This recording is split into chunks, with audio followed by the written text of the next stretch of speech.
So again, I'm doing videos comparing Trump's views on health and health and science and diet to those of Mr. Hitler of Germany. Now, Donald Trump has a very strange theory about exercise. This is not a how can I put this? This is not a strange theory of exercise. This is an outdated, and unscientific theory of exercise. In some ways, it's not awful in the sense that a lot of people don't realize the dangers in training too vigorously or training too hard. But we're going to get into this. The idea is this comes from the original theory comes from naturopathy. And the idea is that you shouldn't do punishing exercises. You should move, like walking, stretching, those things, but you shouldn't do vigorous, damaging exercise, okay? The kind of exercise that would cause, like, severe stress adaptation, like bodybuilders doing things like that, or runners or what have you. Which, by the way, running, like hard running and things like that, and heavy weightlifting, it does sap the immune system. So, not exercising very vigorously, there is some truth in that, but that's not exactly what the president or the former president believes. He has a misunderstanding. So President Donald Trump has a number of unorthodox theories about politics, but his theory on exercise is bad for you, that exercise is bad for you, is the strangest I've heard yet. So other than golf, he considers exercise misguided. Golf, ironically, what's funny about this, I actually agree with him that golf is an excellent form of exercise, in the sense that it builds excellent coordination. It builds, if you're actually walking the course, you're getting that exercise. If you're carrying a golf bag, you're getting that exercise. And it's a non-damaging form of exercise that will encourage the strengthening of the whole body, the coordination of the whole body. Personally, I'm not particularly good at golf. I've never had a liking for golf. I have gone on dates and taking people golfing on dates, driving, going to the driving course, or back when we used to have a mini golf course, I went when I was way little. But putting, which is what mini golf is around, that's one of the more difficult ones, although that is not the most physically challenging part of golf. Golf is a nice, light form of exercise, so I actually do agree with him on that. However, his concept that the body is like a battery is born out of a crazy, old-fashioned idea that is no longer proven, because we want to build that mitochondrial. We want to build as many mitochondria as possible, and you get that through strength training and taking proper supplements, stuff like that. So the idea that there's a finite amount of energy, Evan Osnos, in a piece titled "How Trump Could Get Fired," that appears in the May 8th edition of the New Yorker. That's far from the first time we've heard that Trump and exercise aren't friends. Now what's funny is with the golfing, the average golfer should include some sort of therapeutic strength training and some sort of therapeutic stretching exercises, like everybody should, okay? Everybody should be doing therapeutic strength training and therapeutic stretching. So, but this is from Axios. The only workout Trump gets is an occasional round of golf, even then. And this is the problem. He's traveling by cart, not on foot. So on the campaign trail, he viewed his rallies as a form of exercise. Now, this is another, and I'm not necessarily even against this. There was a guy, I don't agree with the diet. It's called the mucusless diet by Arnold Ehrhertz or whatever. He was a German dude, a naturopath, and he considered singing to be a good form of exercise. And I'm not necessarily even against singing as a form of exercise because it does help with the breathing techniques and things like that, and it helps to build a robustness in a way, but it's not the same thing. Again, it's a non-punishing form of invigoration. The problem is, though, I don't know, his stuff, he just kind of drones on and on and on, so I don't know if you could consider that the same thing. It's not the same thing as, like, vigorously singing, as you would, So in their revelatory book, Trump revealed, the Washington Post's Mike Kranich and Mark Fisher wrote more extensively about Trump's battery theory of energy. After college, and in some ways what's funny, if you know about the Krebs cycle, which nobody does, the human metabolism is freakishly complex. But the Krebs cycle, you are like a battery, in the sense that your body is powered by a series of chemical reactions, okay? And this is why he should have funded science more. So after college, Trump mostly gave up his personal athletic interests. He came to view time spent playing sports as time wasted. Trump believed the human body was like a battery with a finite amount of energy, which exercise only depleted. So he didn't work out. When he learned that John O'Donnell, one of the top casino executives, was training for an Ironman triathlon, he admonished him, "You are going to die young because of this."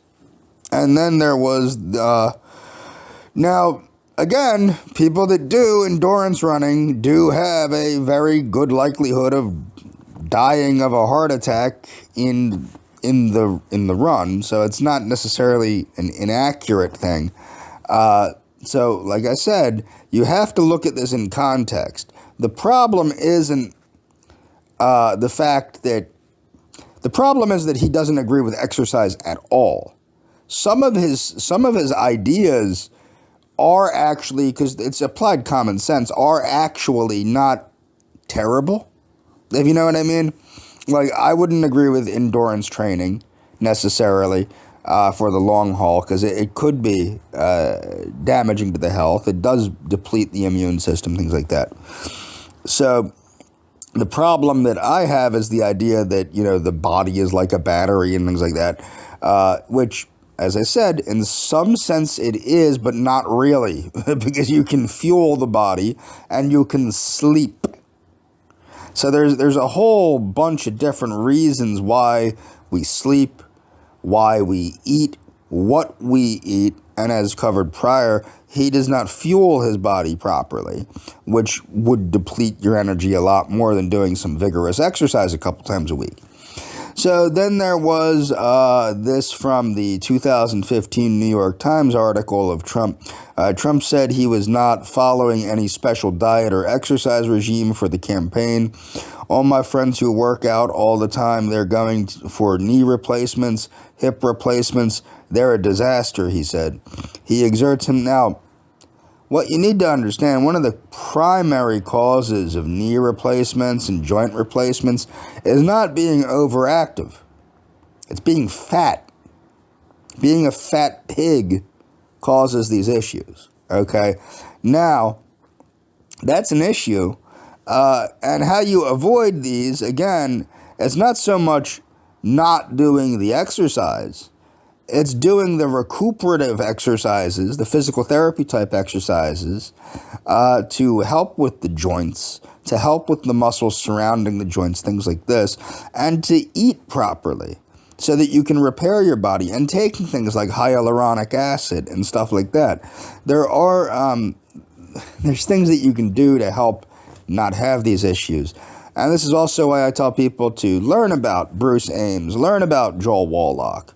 Okay, learn about Abraham Hoffer, learn about Linus Pauling, learn about these people that will show you how to have a body that lasts.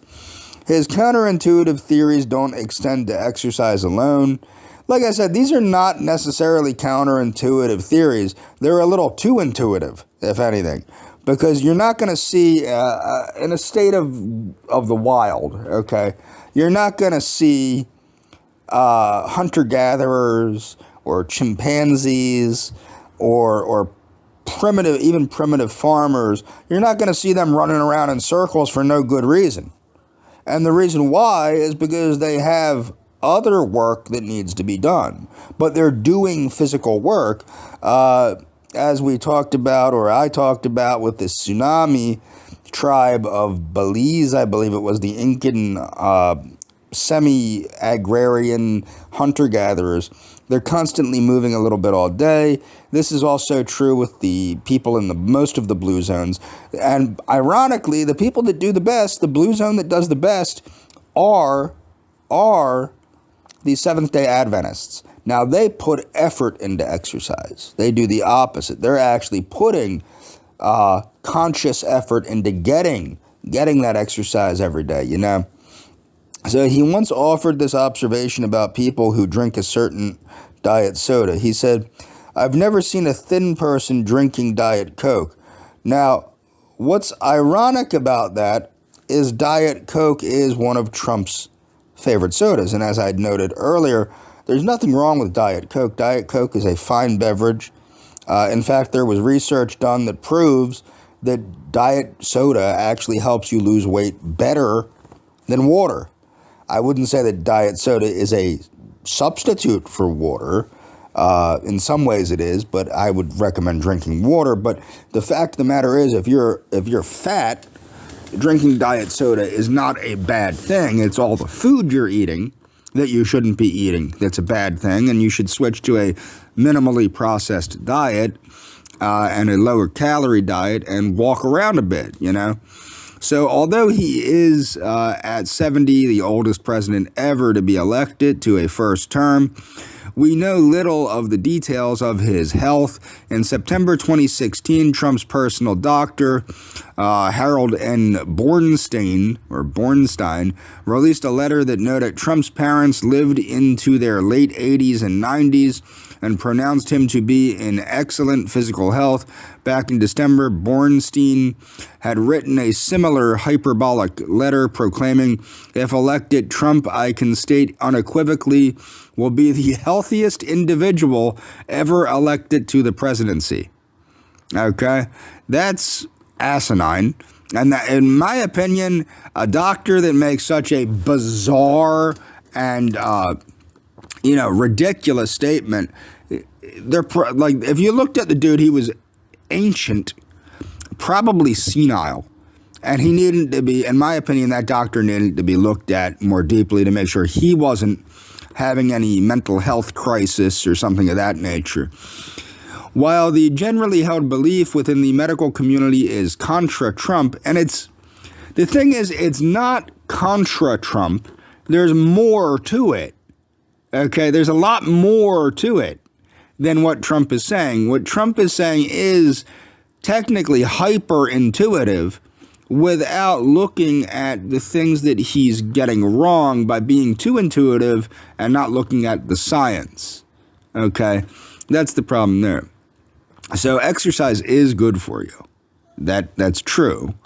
This person did find one study published in Circulation, blah, blah, blah, that suggested people who exercise strenuously 4 to 7 times a week. Yeah, this is true.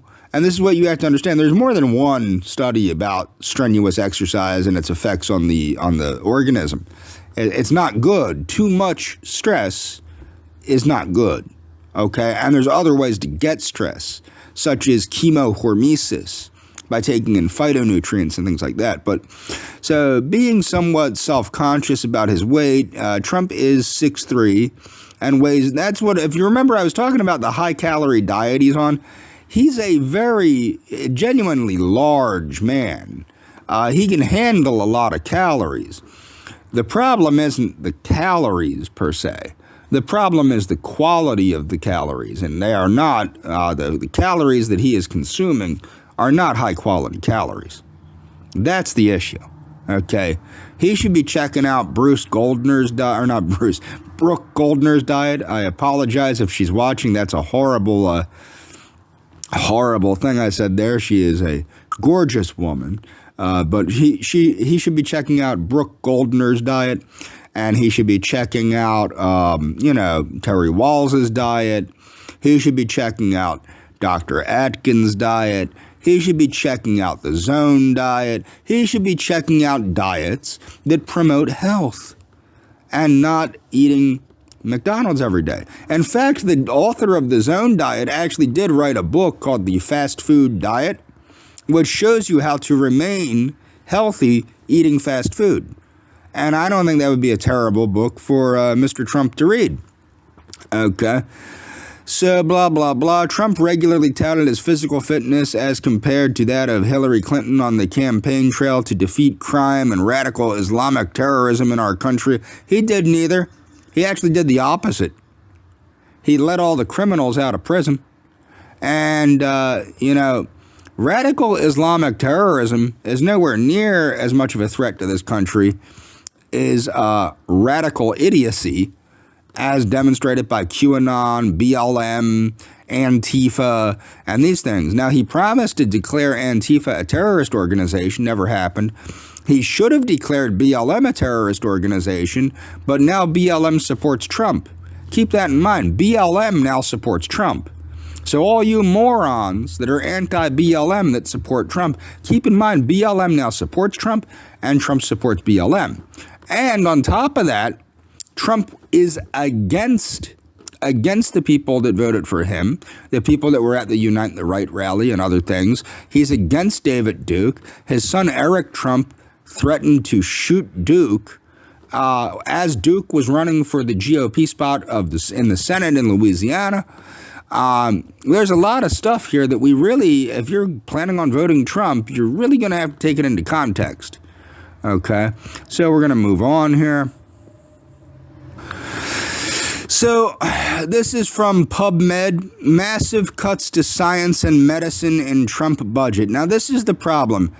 Mr. Trump is not somebody that appreciates science. He is not somebody that appreciates the scientific method. He is an individual that uses terms like hydrosonic super-duper missiles. Don't believe me? Look it up. So, the budget proposed by the United States President Donald Trump calls for massive cuts to spending on medical and scientific research. Not a surprise, okay? He is not somebody that appreciates science. Now, what people don't know, those of us that supported in the transhumanist community, those of us that supported Zoltan Istvan, a lot of us did switch to supporting Donald Trump. Why?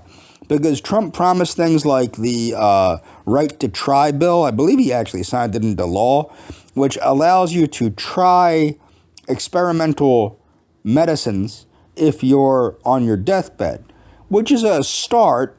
It would be better if people had the right to try experimental medicines regardless. But the issue that you have, or that we should all have with this, is what good is a bill that lets you try experimental medicines if you're doing massive cuts to public spending on scientific research? Most decent scientific research is funded by the United States taxpayers, and the good research, the honest research, the nonpartisan research, the non-capitalist pig dog research is funded by the United States taxpayers and the National Institute of Health and things like that.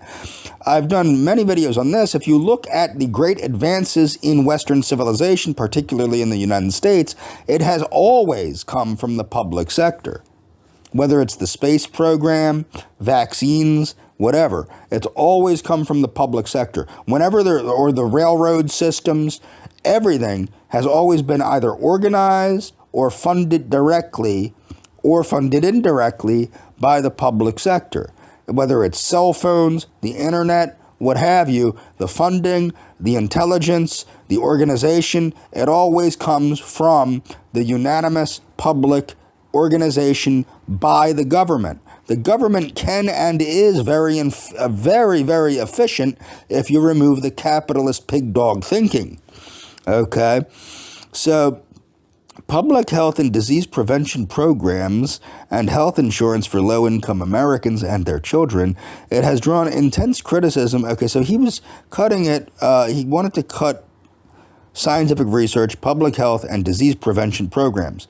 Okay, keep that in mind. He wants to cut, and he did cut, scientific research, public health, and disease prevention programs, and health insurance. Remember, he also got rid of the pandemic response team that was put in place by George W. Bush and expanded under Barack Obama.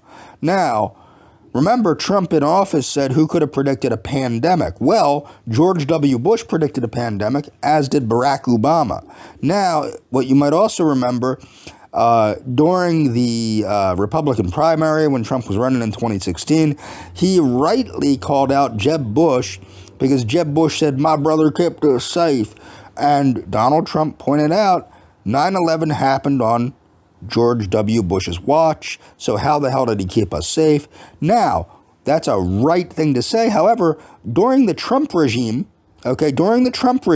we were losing a 9/11 a day for years under the pandemic, under the debacle, the debauchery, the disgusting response, the ridiculous, what a lot of people, like my friends in the medical community, were joking and kept calling it Operation Enduring Clusterfuck because it was so ridiculous. That was Trump. That was Trump that did that. That was the craziness of Donald Trump's presidency. One of the reasons I got so mad at the Trump regime is during his regime, I had friends all over the world in the medical community. I had friends in Iran, I had friends in Brazil, I had friends everywhere, and they're telling me how bad COVID was and how horrible it is and how all these people are, dropping like flies. And it hadn't really hit where I was yet. And I'm like, if it was really that bad, the United States government, as it usually would under a normal president, would say it's that bad. Well, they didn't, because Trump was in command. Okay? And there was continual cover-up after cover-up after cover-up. Now, as you can see, he did cut many things. The Center for Disease Control and Prevention would lose 17% of its budget, and a cut of 1.2 billion. This news prompted former CDC Director Dr. Tom Frieden to take to Twitter and rebuke this assault on science. And that is what the Trump regime was. Continual assault on science, assault on justice, assault on civility, assault on white people. Okay, if you remember, his Department of Homeland Security declared white Americans to be the number one threat to this country. Okay, this was the Trump regime that did this, not the Biden administration, not the Obama administration, not the Bush administration, not the Clinton administration. It was the Trump regime that did this. And like this gentleman said, this dude from the CDC, this will devastate programs that protect Americans. And it did, because if we remember what happened during the pandemic, we were operating under a disinvested response that did not end well. Okay, we did very poorly during COVID.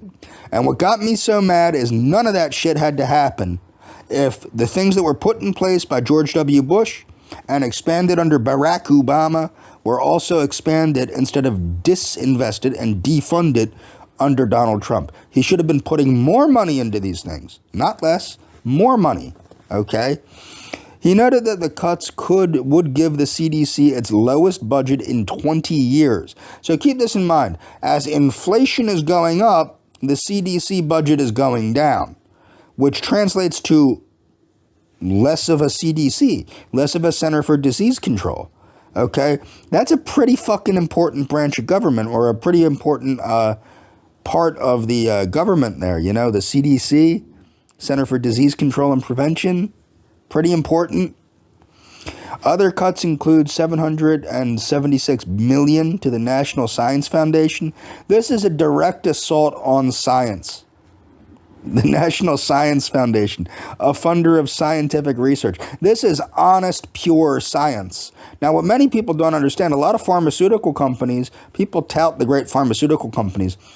A lot of the pharmaceutical companies move in and usurp the free research done by the United States taxpayers.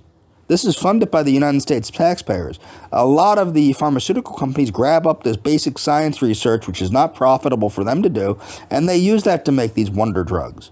The other thing that this basic science does is it allows people like Brooke Goldner, Terry Walls, and other people, Maria Konovalenko, and these folks to tap into this research and create health regimes that help to prevent disease, or the American Heart Association or whoever, you know what I mean? You can't do that if the basic science isn't being done. So we're going backward under the Trump regime is what I'm saying. So he took us backward. That's why a lot of people bitch about Biden. Biden is taking us forward. The problem is forward right now is just getting us almost back to normal, So there has been particular scorn heaped on the budget's plan to cut $610 billion over 10 years from the Medicaid program, which provides, so this is, remember, he wanted to get rid of Obamacare, which he did not do. He never got rid of Obamacare, So that's a big problem there. That was one of the primary reasons I voted for Trump, is Obamacare is a steaming pile of dog shit. He didn't get rid of it, He wanted to replace it by taking the guy that created Obamacare, who was friends with Jared Kushner, to rewrite it and make it even worse, and he didn't even do that. And the problem is, he wanted to cut Medicaid. Medicaid has always been a good program, has always provided good insurance to people, but he wanted to cut 74 million low-income Americans. This would be in addition to the $880 billion cut already suggested in the Republicans' health care plan. These reductions would see Medicaid's budget drop by nearly half by 2027. One senator referred to the Medicaid cuts as just cruel. It's not cruel, it's fucking retarded. That's what it is. You should refer to it as what it is. It's fucking retarded. One Republican said he drew the line at proposed cuts to the popular Meals on Wheels program. The Republican chair of the House Appropriations, and that's actually what's ironic. There are so many less old people, which would be a block, they'd be a Republican voting block, all these old motherfuckers. But guess what? They're no longer with us because of Trump's ridiculous cuts to science, healthcare, and also the debacle with the pandemic. So the Republican chair of the House Appropriations Committee called the cuts to Medicaid draconian. No, again, they're not draconian, they're fucking retarded. Call it what it is, it's fucking retarded. A Princeton professor who is an analyst for CNN said the Medicaid cuts would be devastating to the elderly, disabled, and low-income adults and their children. They're not just devastating to the elderly, disabled, and low-income adults, they're devastating to the society as a whole. That's what people don't understand. Other commentators and politicians have referred to the cuts proposed in Trump's budget as terrible, frightening, hostile to scientific innovation and innovation, stunning in cruelty. Again, call it what it is. It's just fucking stupid. It is comic book supervillain, bad-hearted. Yeah, I would say it's comic book supervillain idiocy. A Russian propaganda outfit set the White House straight. Vermont Senator Bernie Sanders called the budget immoral. It's not just immoral. It's fucking stupid. Call things what they are. I think that's one of the problems politicians have, is they're looking for these big words and all this shit. Just call something what it is. It's as though a fucking moron, because that's what was in charge, is in charge, and they're doing really stupid shit without thinking of the consequences. Cuts to specific programs, $333 million to CDC programs to fight. Think about this. So remember the pandemic. Remember, we were losing a 9/11 a day under Trump's watch. So a $333 million cut to CDC programs to fight infectious diseases. Last I checked, that was an infectious disease. That was brilliant in retrospect, wasn't it? Fucking moron. 136 million to CDC, Office of Public Health Preparedness and Response. Oh, wow. Maybe if we didn't have such a drastic cut to the public health preparedness and response, there'd have been a better response. 76.3 million to CDC Center for Global Health. Oh, yeah, because global health isn't important except when the fact that people come here from all over the place. 3.7 billion to National Institute of Health funding for researchers. Yeah, that's not important. Last thing we need is honest science. Elimination of the Fogarty International Center, which trains scientists and clinicians to work in developing countries. Yeah, you know why that's important? You know why it's important that we have good science in developing countries? Because we are now a global community.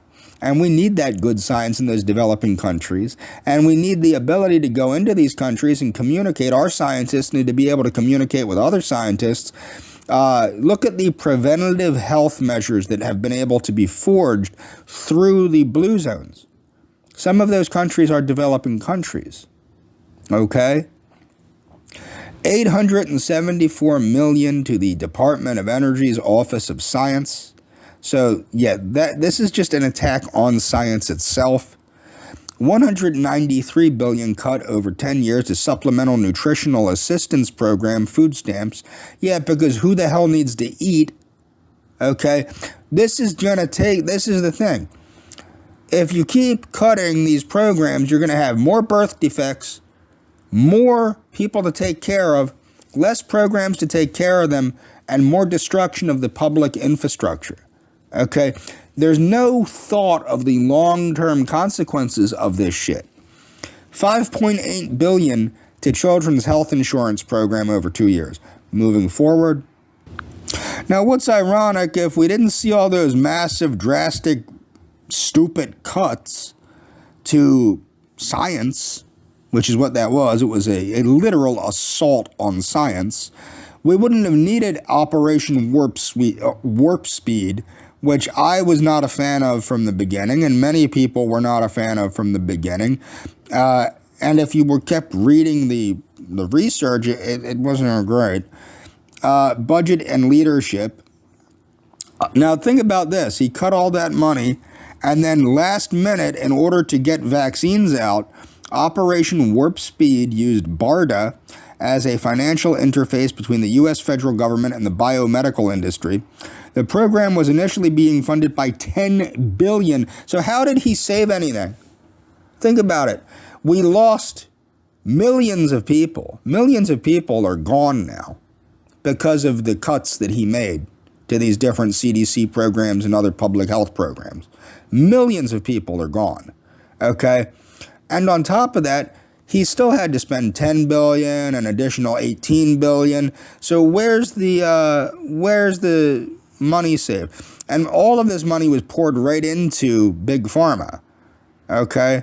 Companies receiving research funding. See, this is ridiculous because instead of it being the basic science that we would need, it was being poured right into Big Pharma. So you got Johnson & Johnson, AstraZeneca, Moderna, Novavax, Merck, Sanofi, GlaxoSmithKline. See what I'm saying? Instead of spending that money on taxpayer-funded research to benefit humanity, to benefit the species, and to prevent the horrible thing that happened from happening and the loss of millions of people, which happened most likely as a direct result of those cuts, he poured all that money into the private sector, and that money does not benefit the public. That benefits the holders of these copyrights. Dig what I'm saying? Moving forward. So as I noted, I wanted to point out how National Socialism is essentially a form of green politics. People might not remember, I think it's the National Socialist Libertarian Green Party or the Libertarian National Socialist Green Party, something like that. It was a short-lived political party in the United States, but green politics or eco-politics remember eco-fascism is part of this, is a political ideology that aims to foster an ecologically sustainable society. Now remember what I stated, and you can check my facts on this. National Socialism's goal was to create a society based on what? It was to create a society based on ecological and biological values. The term green was used initially in relation to Die Grünen, German for the Greens, a Green Party formed in the late 70s. The term political ecology is sometimes used in academic circles, but it has come to represent an interdisciplinary field of study as the academic discipline offers wide-ranging studies integrating ecological, and social sciences with political economy in topics. So it's basically National Socialism, if you go back and look at National Socialism. And topics such as degradation and marginalization, environmental. Now remember, Volkisch equality. What was the biggest part of National Socialism? Social justice. What was the biggest part of justicialism? Social justice. What was the biggest part of fascism? Social justice. Okay? And environmental justice. Environmental justice is part of social justice. Supporters of green politics share many ideas with conservation, environmental, feminist, and peace movements. Now, a lot of these things have been perverted. So, like, for example, conservation. Conservation is excellent, but it's been perverted by environmental liberals. Environmentalism is a religion, not a science. Conservation is essentially scientific. Environmentalism is a kooky religion. But feminism, for example, if you look at the Seventh-day Adventist idea of women's temperance, it was about modesty and things like that, and it got perverted into this women acting like men shit. Okay, and peace movements. If you remember, if you follow National Socialism, if you look at the 25-point program of National Socialism, and I'll bring that up maybe, it was an anti-war movement. Okay, fascism was an anti-war movement. Whether you're talking about British fascism under Oswald Mosley or Italian fascism under Benito Mussolini, these were anti-war movements, not pro-war movements. These are peace and prosperity movements. Okay? Green Party platforms are largely considered left in the political spectrum. Again, they're not left, they're not right. Some of the modern green ideology, I would say, is definitely liberal, but that's because they're accepting the brain poison of the radical left, okay? It shouldn't be radical leftist, okay? So they have ideas like ecofeminism, eco-socialism, and green anarchism, but to what extent these can be seen as forms of green politics, but you have to understand, anarchism is not politics. Anarchism is the antithesis of politics. Eco-socialism is concurrent with the ideologies of National Socialism. What you have to understand is Soviet communism, one of the bad things about Soviet communism is Soviet communism was not particularly eco-friendly. Now, Stalin did support the preservation of natural resources, but the levels of pollution and the irresponsible use of atomic weapons to do things like dig lakes and stuff, not exactly ecologically friendly. So one of the biggest differences between National Socialism and Soviet communism, National Socialism and fascism recognize gender differences. They recognize class differences. They recognize a lot of these important things that Stalinism had to recognize after the fact and reinstitute these things in order to make the thing work.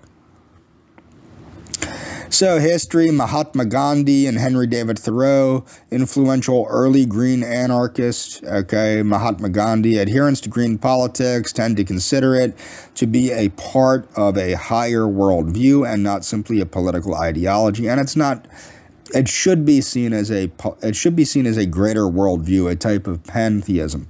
Green politics draws its ethical stance from a variety of sources, from the values of indigenous people to the ethics of Mahatma Gandhi, Baruch Spinoza, and Jacob von Uexküll, whatever the hell that is, something German. These people influenced green thought in their advocacy of long-term, seventh-generation foresight and on the personal responsibility of every individual to make moral choices. And that's a big problem we have today. What people don't understand is you have a lot of rights, but those rights work better if the people that are making the choices with those rights are moral, healthy-minded people. And you get there by embracing, first and foremost, a healthy lifestyle. As Ben Clausen said, a clean mind in a clean body, it's a healthy mind and a healthy body, and a healthy environment, and a healthy community, in a healthy country, and a healthy planet. Now, I might have screwed that up a bit, but you get the idea. So you could even consider concepts embraced by the World Church of the Creator or the Creativity Religion to be a form of green religion. In fact, I would say it is a green religion. The philosophical roots of environmentalism can be traced back to Enlightenment thinkers such as Rousseau in France, and later to the author and naturalist Henry David Thoreau. Also, Ralph Waldo Emerson. I don't know why people always talk about Thoreau, but never Ralph Waldo Emerson. Okay? Now, organized environmentalism began in the late... You can also trace this to the founder of the Boy Scouts of America. Nobody ever does that. Don't know why. Green politics first began as conservation and preservation movements, such as the Sierra Club. Left green platforms of the form that make up the green parties today draw terminology from the science of ecology. Now, the problem here is you need to be careful that you have to be careful in the sense it's good when religion comes from science. It's not so good when you have religion calling the shots from science. That's why I'm a scientific pantheist. Policy and environmentalism, deep ecology, feminism, pacifism, anarchism, libertarian socialism, libertarian possibilism. I don't even know what the fuck that is. I'll have to look that one up. Social democracy, ecological socialism, and or social ecology, or green libertarianism. This is German Green Party co-founder Petra Kelly, first leader of and theorist of green politics. Marina Silva, influential Brazilian green politician. Daniel Cohn-Bendit, contracultural leader. And this is the thing. This is what irks me about this. All this counterculture bullshit. The goal of ecologically minded people should not be counterculture, but pro-culture. The nuclear family is a pro-natural movement. People should be promoting the human values that are present in human culture as part of green politics. And that's where things like National Socialism come in, because it saw the need to promote a naturalistic view towards society, setting up these biological and ecological values. And that is the downside of this mind fuck of radical liberalism infecting the green movement today. There needs to be a return to the need for the conservation. Now, this is all present in Teddy Roosevelt progressivism. So in Theodore Roosevelt progressivism, this is all embraced. There's no need for kooky, no need for fascism, no need for National Socialism. We got that all in this country. It was called Roosevelt progressivism, the Bull Moose Party. The first political party to be created with its basis in environmental issues was the United Tasmania Group, founded in Australia in March of 1972. The thing is, environmental issues, okay, so the basis is environmental issues. That's fucking stupid. Okay? Environmental issues need to be one part of a whole. Okay? Because the thing is, there are different aspects required for a successful political party. The German Green Party was not the first Green Party in Europe to have members elected nationally, but the impression was created that they had been, because they attracted the most media attention. The German Greens contended in their first national election in 1980 federal election. They started as a provisional coalition of civic groups and political campaigns, which together felt their interests were not expressed by the conventional parties. After contesting the 1979 European elections, they held a conference which identified 4 pillars of the Green Party. Okay, so further developments, the first Canadian foray into green politics, yada, yada, yada, yada, yada. Okay, core tenets. Now, these are very similar. Keep this in, this is very similar. So you have ecological wisdom. National Socialism was very big at seeking out ecological wisdom. People might remember that Hermann Göring was a big fan of conservation. Social justice, grassroots democracy, and nonviolence. These are all present in Theodore Roosevelt progressivism. True progressivism. Now remember, true progressivism comes from thinkers like Ralph Waldo Emerson, Henry David Thoreau, etc. It comes from American philosophy. So the Americans are not given the credit due. It comes from the New England transcendental movement, and then later the Unitarian Universalism, and then later the Seventh-day Adventist movement. Okay? And politically speaking, it is hardcore Theodore Roosevelt progressivism.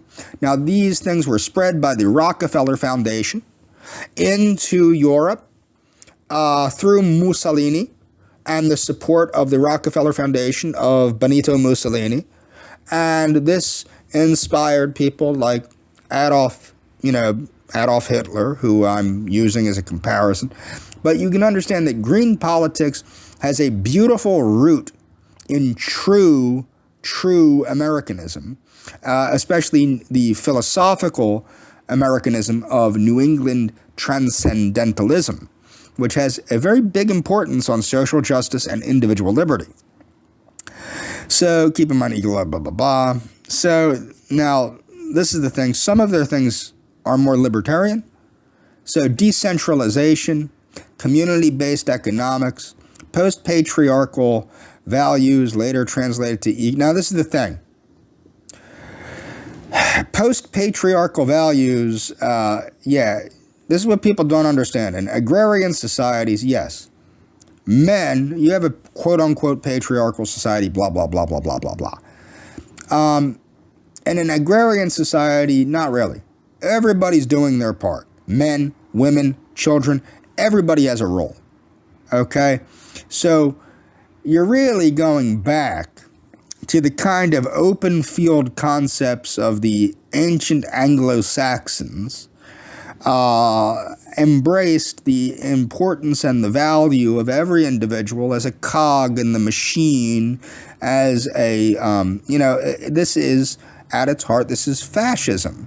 And they screwed it up by calling it ecofeminism. Okay? Respect for diversity, again, fascism respected diversity, global responsibility, and a focus on the future. Okay? Global Greens were organized as an international green movement. Now, people that don't believe that fascism respected diversity should read Benito Mussolini's book, The Doctrine of Fascism. More importantly, what they should also do is recognize a fact: if they don't believe that diversity is respected by people that were fascistic, maybe they should look into Oswald Mosley's ideas. One of the problems is people have a different idea of what diversity is today. Diversity is the respect and the recognition of individual differences, and the respect and the respect for individual variances, group identities, things like that. That's not what we have today. What we have today is the goal of homogenization. That is not diversity. That's homogenization. Ecological wisdom, yada, yada, yada, yada, yada, yada, yada, yada, yada. This is some Jesus freak, political scientist, yada, yada, yada. Okay, Social Justice International. And you can finish reading this on your own, and I'm going to move on. So, what were the diets of some of the famous dictators? Okay, so Ugandan dictator Idi Amin, aside from eating humans, is eating a piece of roast chicken. Cobra stew, hallucinogenic root bark, KFC, these were favorite meals of some 20th century dictators. Okay, so Kim Jong-il loved shark fin soup. Food choices: Kim Jong-il's favorite foods were reportedly shark fin soup, sallow, and dog meat soup, which he believed gave him immunity and virility. He was also said to be Hennessy's biggest customer, meaning he liked to drink Hennessy's whiskey. He had a team of women make sure that all the rice grains served to him were identical. Blah, blah, blah, blah. Let's see here. So, Mr. Hitler was a vegetarian, and by the end of his life allegedly ate only mashed potatoes and broth. Hitler's vegetarianism has been attributed to ideological reasons, but it also may have been motivated by his belief that a meatless diet would relieve his chronic flatulence and constipation. That's just stupid, but whatever, people can believe whatever they want. By the end of World War II, Hitler ate only mashed potatoes and broth. That's the thing, is after a war, it's kind of hard to differentiate the nonsense from the facts. What's the propaganda from the reality? Hitler obviously was a big fan of vegetarianism because, like John Harvey Kellogg, he saw it as a cornerstone of the betterment of the species by returning to our human species-specific diet based on science, okay? And the Nazis did a lot of that science, okay? So Hitler had a team of 15 food tasters, yada, yada, yada. Dinner etiquette, blah, blah, blah. He was paranoid, blah, blah, blah, blah. So Mr. Stalin was of course fond of his traditional Georgian cuisine, he was Georgian, which featured walnuts, garlic, plums, pomegranates, and wines. One of Stalin's personal chefs was Vladimir Putin's grandfather. Benito Mussolini, I agree a lot with Benito Mussolini's view on French food, but Mussolini loved a simple salad of roughly chopped garlic drenched with oil and fresh lemon juice. He thought French food was worthless. I agree with him. Mussolini liked to eat at home with his family. Mussolini founded and led Italy's fascist party, blah, blah, blah. Mussolini preferred to eat his meals at home with his wife Rachel Rachel and their 5 children. A typical meal in the Mussolini household was punctual, with everyone seated and served at the table before his arrival. Idi Amin, now what's funny is Mr. Trump's diet seems to reflect the late stage of Idi Amin's diet. So Idi Amin loved, now at first he was eating healthy foods, okay? This is a traditional African diet here, roast goat, cassava, millet. He reportedly ate as many as 40 oranges a day, probably not the healthiest thing due to the sugar, but believing they were nature's Viagra. Later, when he was living in exile in Saudi Arabia, he reportedly loved to feast on pizza and Kentucky Fried Chicken. Not particularly healthy, but that does sound like things that would be on Mr. Trump's menu. Idi Amin, which might be why Trump is now accepting the support of BLM. I don't know. General Idi Amin overthrew an elected government in a military coup. People don't know who Idi Amin was. He was also very particular about eating human flesh. Dinner etiquette: for a while, Idi Amin loved all things British and reportedly enjoyed afternoon tea. There were also rumors of Amin being a cannibal. They weren't necessarily rumors. So Pol Pot here. Pol Pot enjoyed venison, wild boar, Now, this actually sounds like the healthiest diet so far, aside from maybe Mussolini. So probably Mussolini and Stalin had the healthiest diets as of yet. But Pol Pot enjoyed venison, wild boar, snake, fresh fruit, brandy, Chinese wine. He also reportedly liked cobra stew. Okay, he enjoyed luxurious meals while peasants were allowed only rice soup. Doesn't sound like a great plan for a functioning country. Pol Pot and his communist Khmer Rouge. I like how they just throw communist because people, whatever. Khmer Rouge movement in Cambodia orchestrated a brutal and anti-intellectual social engineering program in which up to 2 million Cambodians were executed or worked to death. Dinner etiquette, Pol Pot enjoyed a luxurious meal while those hovering, blah, blah, blah. Okay.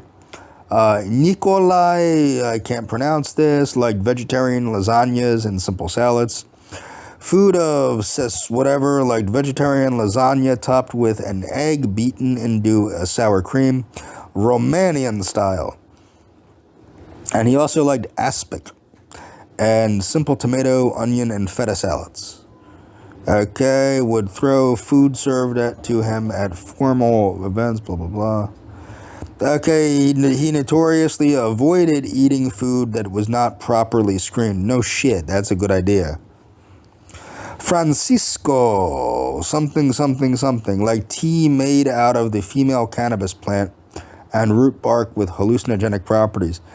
This dude sounds like he knew how to fucking party right here, man. Foods of choice, he liked bang, a tea made from the leaves of the female cannabis plant. There were rumors that Naguma was a cannibal who collected skulls in his fridge. Notice anything interesting? Kind of like, does anybody remember when I was talking about the cannibal warlords of Liberia and how we need to do better screening about who comes into our country a couple years ago? Just saying. The first president of Equatorial Guinea killed and drove into exile somewhere between 1/3 and 2/3 of his people. Once he had 150 of his opponents killed by troops dressed as Santa Clauses. Yeah, this guy doesn't sound like he was tripping balls. No. Dinner etiquette, not much is known, blah, blah, blah, blah, blah. Haitian ruler Papa Doc. Nothing hearty. He was already diabetic. And now what's funny is he was actually a doctor, if I remember, like a physician. But he was already diabetic and had heart problems and arthritis. Yeah, he didn't really pay attention to the preventative medicine. By the time he was in power in the late 50s, by his last year, 1971, his wife had to spoon feed him. Duvier's idea of after-dinner entertainment involved a descent to a dungeon to watch through a spy hole while his enemies were being tortured. Totally normal thinking there. That's, again, this is the ruler of the dictator of Haiti, the former dictator of Haiti. Perfectly normal. No reason we shouldn't keep Haitians out of the country, right? Of course not. You've seen the favorite dishes of dictators, blah, blah, blah, blah, blah. When we come back, this is from Wounded Warriors, people that Trump didn't want to march in the military parade because he thought it would look bad.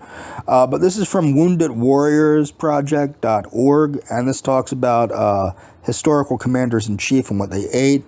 They had George Washington, Theodore Roosevelt, Woodrow Wilson, Ford, Reagan. We're going to go over that when we come back. And that's all for this video. And when we come back, we're going to cover this, amongst other things.